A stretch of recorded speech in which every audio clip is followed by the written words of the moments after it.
بسم اللہ الرحمن الرحیم۔ السلام علیکم ورحمۃ اللہ۔ یہ کیرلا کے نور صاحب نے کل سوال پوچھا تھا کہ حضرت علی کرم اللہ وجہہ الکریم اور نبی کریم صلی اللہ علیہ وسلم کیا دونوں ایک ہی نور سے پیدا ہوئے؟ تو ہم نے بتایا کہ یہ عقیدہ اہل سنت و جماعت کا نہیں ہے، یہ غلط بات ہے۔ تو آج انہوں نے گروپ میں اس سوال کو دہرایا اور دہرانے کے بعد ساتھ میں ایک کتاب کا ریفرنس بھی دیا۔ تو کتاب کا نچلا حصہ کٹا ہوا تھا اور اس کتاب کی نسبت جو ہے امام احمد بن حنبل کی طرف کی۔ تو ہم نے کہا بھائی فضائل صحابہ نام سے تو بہت ساری کتابیں ہیں، تو امام احمد بن حنبل کی ایسی کوئی مستقل تصنیف ہے تو یہ تو میرے علم میں نہیں ہے۔ اگر ہو تو آپ پوری کتاب بھیجیں، کیونکہ آپ نے جو اسکرین شاٹ بھیجا وہ نیچے سے کٹا ہوا ہے۔ تو بہرحال انہوں نے پوری کتاب بھیجی۔ اب پوری کتاب جب انہوں نے بھیجی تو فضائل صحابہ کتاب کا نام ہے، اردو ترجمہ اس کا فضائل صحابہ کے نام سے کیا گیا ہے، اور اس کے صفحہ 374 پر یہ حدیث ہے۔ حدیث کیا لکھی ہے؟ حدیث لکھی ہے کہ سیدنا سلمان سے روایت ہے کہ میں نے اپنے محبوب رسول اللہ صلی اللہ علیہ وسلم سے سنا کہ آپ نے فرمایا میں اور علی اللہ تعالیٰ کے سامنے نور تھے۔ تو آدم کے بنائے جانے سے 14,000 قبل جب آدم کو پیدا کیا گیا تو اس سے 14,000 قبل تو اللہ تعالیٰ نے مذکورہ دو حصوں میں تقسیم کیا، ایک حصے سے علی بنے اور ایک حصے سے میں بنا۔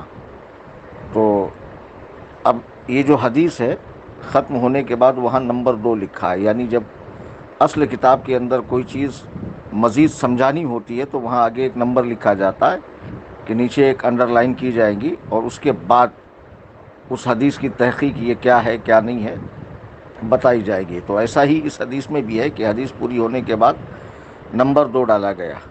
تو اس کے پہلے جو نمبر 1 کی حدیث تھی وہ بتایا گیا کہ وہ حدیث کس طرح کی ہے، صحیح ہے، ضعیف ہے، موضوع ہے، کیا ہے۔ پھر اس حدیث کا حال بھی بتایا گیا۔ تو دیکھیے اسی آپ نے جو پیج بھیجا اسی میں دیکھیے حدیث لکھنے کے بعد نیچے کیا لکھا ہے، تحقیق۔ تحقیق کیا ہے اس کی کہ یہ موضوع ہے، اور موضوع کیوں ہے؟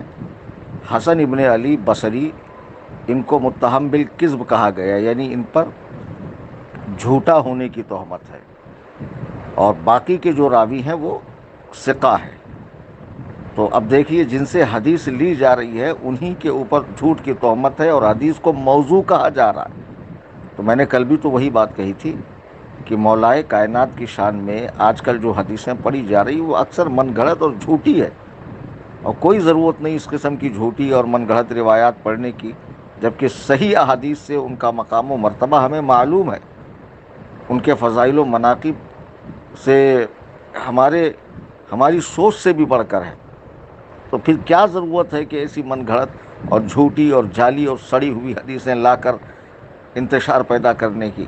اب لوگوں کے سامنے حدیث پڑھی جاتی ہے تو مجمع میں جو لوگ بیٹھے ان کو کہاں کتاب پڑھنی آتی، اردو پڑھنی آتی، عربی پڑھنی آتی، وہ کہاں جائیں گے تحقیق کرنے کے لیے؟ وہ تو دیکھ لیے کہ پڑھنے والا مولانا ہے، ماشاءاللہ داڑھی ہے، جبہ قبہ ہے، امامہ ہے، اور جذبات میں آ کے پڑھ رہا ہے تو نعرہ تکبیر اور رسالت بھی لگتے ہیں اس کے اوپر۔ اب کون جائے تحقیق کرنے کے لیے؟ حالانکہ جہاں سے یہ حدیث پیش کی جا رہی ہے اسی صفحے میں انڈر لائن کے بعد اس حدیث کی تحقیق ہے۔ تحقیق میں کیا کہا گیا؟ یہ حدیث موضوع ہے، اور موضوع اس لیے ہے کہ حسن بن علی بصری جو ہے اس پر جھوٹ کی تہمت ہے، اور باقی کے جو اس کے اوپر کے جو راوی ہے وہ ثقہ ہے، لیکن اصل مرکزی راوی جو ہے وہ جھوٹا ہے۔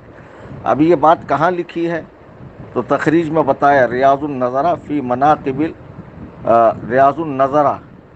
مناقب الاشرہ، جو امام طبری رحمہ اللہ کی کتاب ہے، جلد 3 صفحہ 154، اس میں اس کو کذاب کہا گیا ہے اور اس روایت کو جھوٹی کہا گیا ہے۔